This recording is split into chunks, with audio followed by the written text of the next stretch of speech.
Welcome to the Cooking Odyssey. On today's episode, I will be making for you a lagostifado, a hearty rabbit stew, followed by spanakopras, a twist to the classical Greek spinach pie.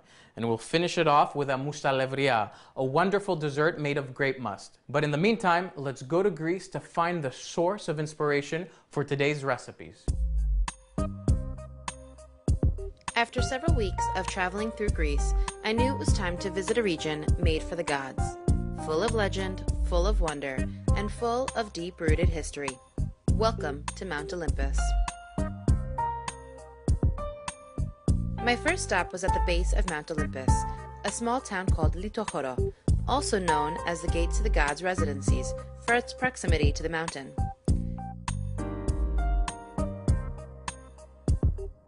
The town is therefore a popular destination for hikers wishing to trek to the top. Almost every climbing route starts in the southwest part of Litochoro. In Greek mythology, Olympus was the home of the 12 Olympian gods of the ancient Greek world. The stories say that the mountain was created after the gods defeated the Titans during the war, and soon thereafter the Olympians inhabited the palace. Homer wrote in his epic poem, The Odyssey, "Olympus was not shaken by winds, nor ever wet with rain, nor did snow fall upon it. But the air is outspread clear and cloudless, and over it hovered a radiant whiteness." Mount Olympus has 52 peaks, and its highest, called Mythikas, rises 9,750 feet, and it's the highest peak in Greece. Climbing Mount Olympus is a non-technical hike, except for the final section from Skala summit to Mythikas summit. It is estimated that 10,000 people climb the mountain each year. Most of them, however, don't make it to the top. Travelers attempting to see as much of Greece as they possibly can in a short period of time normally complete the hike in just one day. But it has been said that to enjoy the mountain as it should be enjoyed, one must come as a pilgrim and spend a few days in its forests. The mount itself is majestic, though. It's easy to see why people come here to find themselves while in the forests of this great mountain. I was lucky enough to stumble upon a farm while walking around the mountain. Timafaki, with its large gates and welcoming farmhouse, seemed like a perfect place to visit. While at Timafaki, I took the opportunity to ask the owners to show me a local recipe. I am here with Vivi and her daughter Angeliki from Timafaki, and they're gonna show me how to make lagostifado, rabbit and onion stew, a traditional dish from Olympus. Stifado is a long-established Greek dish that I've been lucky enough to try many times. Each recipe is wonderful and slightly different, but is always so good. Customarily made during the winter and around the holidays, this dish is perfect for family gatherings and makes everyone feel at home.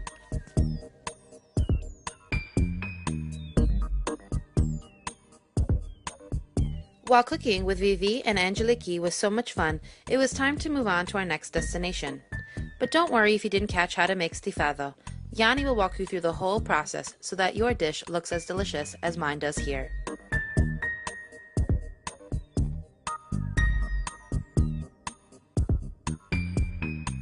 Welcome back from the glorious Mount Olympus, a place of great history and inspiration. I'm very excited right now because I'm going to be making for you a rabbit stew.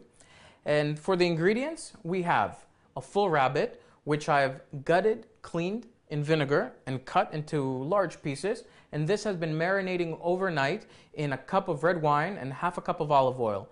In that marinade, I've added some bay leaves, peppercorn, and allspice. Allspice is one of my favorite spices. It's sort of a combination of cinnamon, nutmeg, and clove. Very popular in Greece and very popular in Turkey as well. And in addition to that, I've got 3 tomatoes, which I've grated, small pearl onions here, olive oil, pepper, and 4 cloves of garlic. So let's get going. First thing is to coat our Dutch oven with some olive oil. Next, add our onions. Beautiful.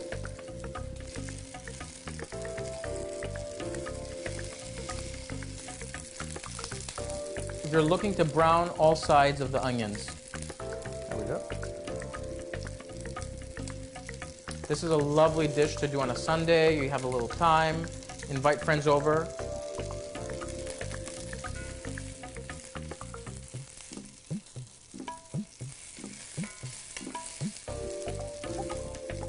Next step is to brown the meat. So let's set that off to the side. Get this platter. Got my rabbit here. Let me get some towels. We want to shake off the liquid, the marinade, and then we'll add it right back to this same pot. I will add more olive oil and just take each piece. Let the marinade soak off.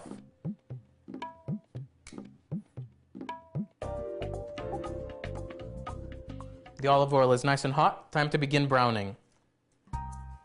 Okay. There we go.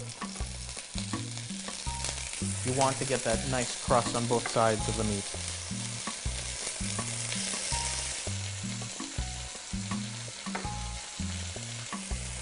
Carefully turn it over. This process takes about 5-6 minutes. I think we just need a little more olive oil. Let's add the rest of them.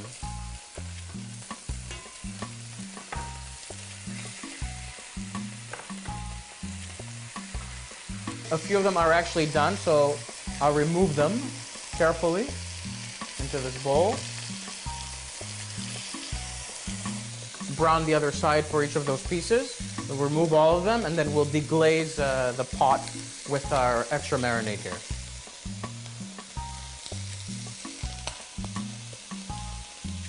Now, you have all this goodness at the bottom of the pan. This is where all the flavor is going to come out. And so, you have this spice sack, which you just want to throw away. We'll deglaze this with the extra marinade that we have. And let the alcohol cook off. It just takes 1 minute. We'll add our rabbit back into the pot with a little water and cover it for about an hour. Medium-high heat until it's nice and tender.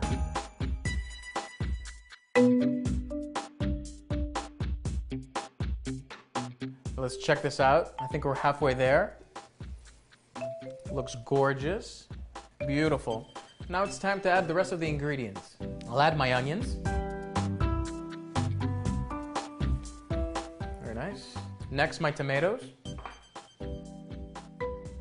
Very nice. Got my 4 cloves of garlic here. Set that right there. A few black peppercorns. A few allspice, bajari. Let's season it a bit with some salt. 3 good pinches. Good. And 3 bay leaves.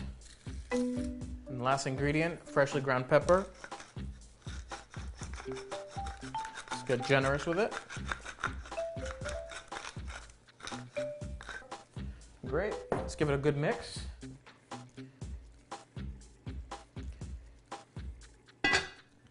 Cook it for about 1 more hour or until it's fork tender. Then it is done. In the meantime, Eva told me about this beautiful vineyard she visited back in Rapsani. Let's check it out.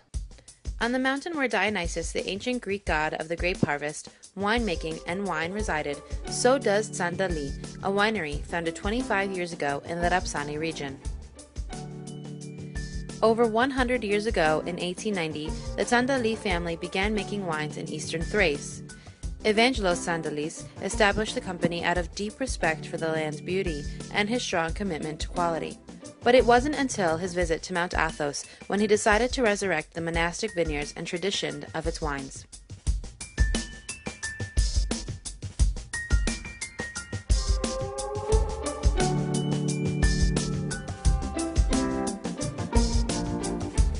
By the 18th century, wine production constituted the main occupation of the people of Rapsani village, producing its famous namesake wine.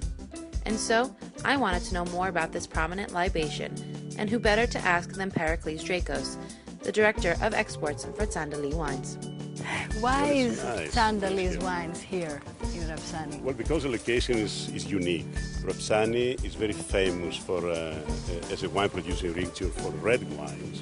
Sitting on 400 acres worth of land, Tsandali Vineyards is evidently vast. So I wanted to know why they needed so much space. Rapsani region stretches from 250 meters above sea level up to 800 meters. Wow. Yeah, from the lower part, we produce the regular, Rapsani regular, but from the upper levels, we produce the Rapsani Grand Reserve. While I understood why Tandali Wines was here and where the grapes were grown and why, what I really wanted to know was what made this wine so special. What makes this place unique is that the grapes, the three grapes that are used in the blend of the Rapsani wine, are blended in the field, and this is a great example of what I meant. This is a Stavroto grape, okay? This is Crassato, and this is Xenomavro. The three grape varieties are blended together in the same field. And these grapes, the Stavroto and the Crassato, are grown only in the region of Rapsani. Tandali wine in the Rapsani region is also a protected designation of origin, meaning that this wine can only be produced in this specific region.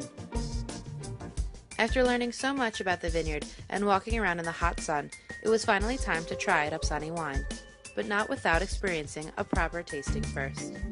First up was Rapsani. This wine has a bright ruby color and seductive bouquet of spices and dried fruits.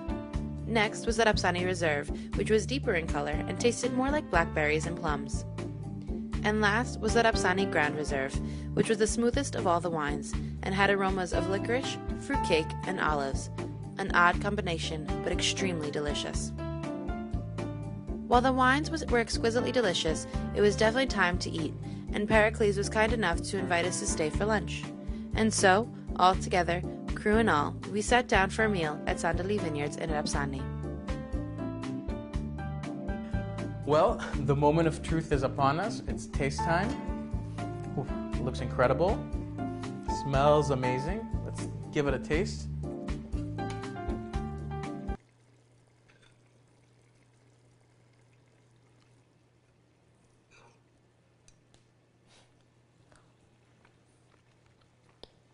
Heavenly. This is incredible. Hearty, beautiful tastes.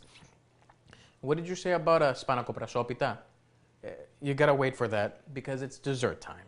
And I'm going to make for you something called moussa levria. In essence, it's grape pudding. The primary ingredient is petimezi. Essentially, this is a syrup which you get when you cook down freshly squeezed grape juice. In addition to this, we have half a cup of flour, some walnuts, a bit of sugar, sesame, and some cinnamon. Process is pretty straightforward. We just take our petimezi, add it to a pot here. If you have a small saucepan, it works just as well. And we'll bring this to a boil. It's nice and thick. I'll just get a spoon here, or spatula, even better. And just get the rest of it in there. Now, you want to boil this for 5 to 7 minutes, and then we'll add our flour. It's starting to boil, and add 2 spoonfuls here, maybe 3. Okay. Let me get a fork now and break this. Okay. And I'm gonna add this back into the pot. Good. And slowly add it back in here. This will prevent clumping from happening. Add it all in there. Very nice. I've got a little sugar, which I'm going to add to sweeten it. And we'll just stir and bring it back to a boil. Keep whisking until you get a really thick texture, and then we'll pour it out into bowls. But you want to keep stirring, otherwise it's going to clump up. I think our pudding is done. I'll get 4 bowls and get a ladeful. Carefully pour this into each bowl.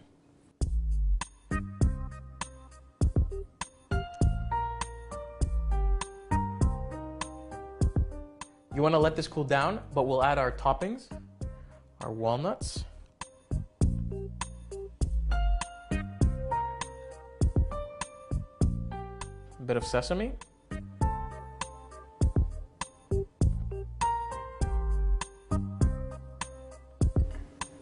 and add a little cinnamon.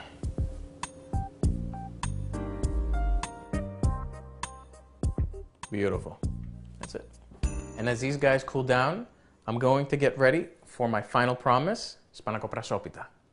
After hearing so much about Rapsani's wines while at the vineyard, I wanted to see the village itself and the people that made it all happen. Here, the people are very friendly and hospitable. I was even offered sipura and was told a few jokes as I explored the town. The scallop roof tiles, large clock tower, and churches make it easy to see that the history of Rapsani is long and rewarding. I was invited to meet with a few of the women later on in the day so they could share some of their local recipes with me. Spanakopita is made throughout all of Greece, and while it is primarily prepared with spinach and feta, there are countless variations based on things like which region of Greece you're in, the ingredients available, and of course, culinary creativity.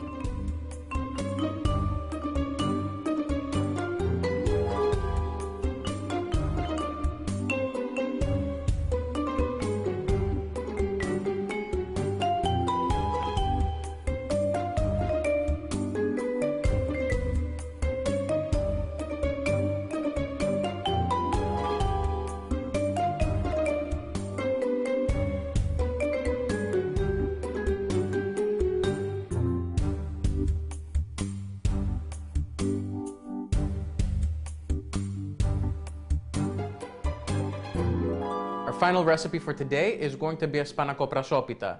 You probably have heard of spanakopita, spinach pie, but to this we're going to add a very special ingredient, leek. I love it. It's a relative of onion and garlic, has a milder flavor to it, and it just heightens everything. Our ingredients include baby spinach, washed and chopped, crumbled feta, sliced leeks, chopped green onions, 3 eggs, very nice aromatic dill that's also chopped, some salt, extra virgin olive oil, pepper, and of course, filo.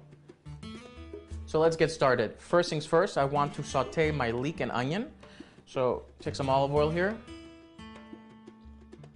coat the bottom of a pan, add a little bit actually of pepper to the oil. And that brings out the flavor of the pepper in a much more prominent way. And let this heat up a little. Let's add our leek. Alright.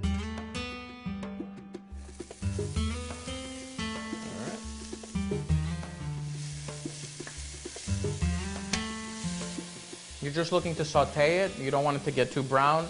Let the flavors come out of the leek. The leek is softening up. Time to add in our onions.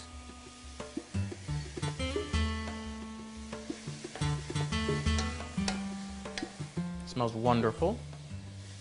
Let's add a few pinches of salt. The feta cheese is already salted, so you don't need too much. Perfect. Let's turn this off and let's add this to our bowl of spinach here.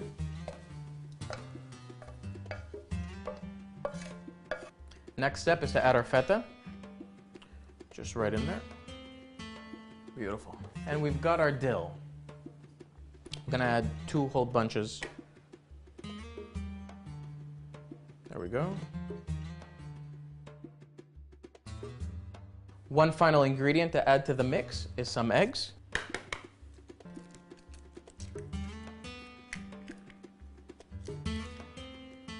Just lightly beat them. And just add this in here. This gets a little messy. Just mix it up.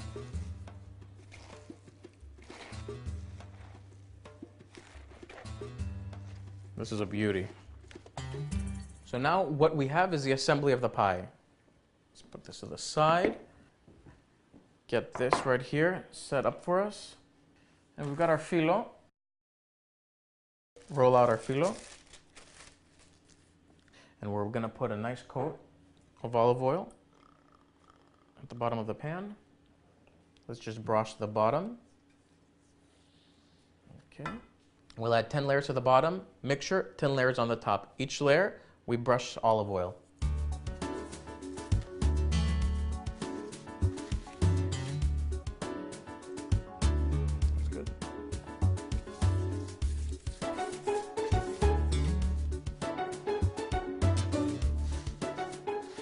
Don't worry if it starts drying out just a little. It's fine.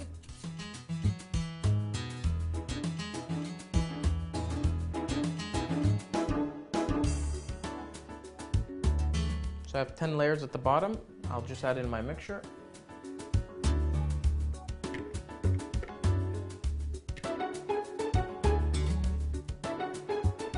Beautiful. And let's finish off the layering.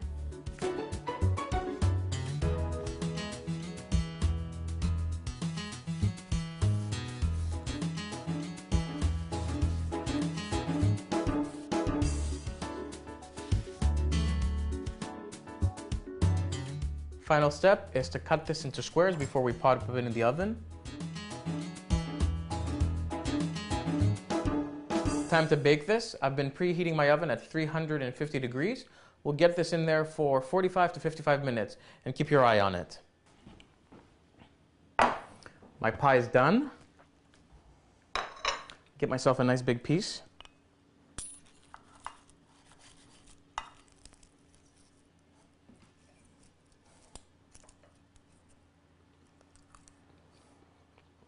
This is a total winner. Beautiful.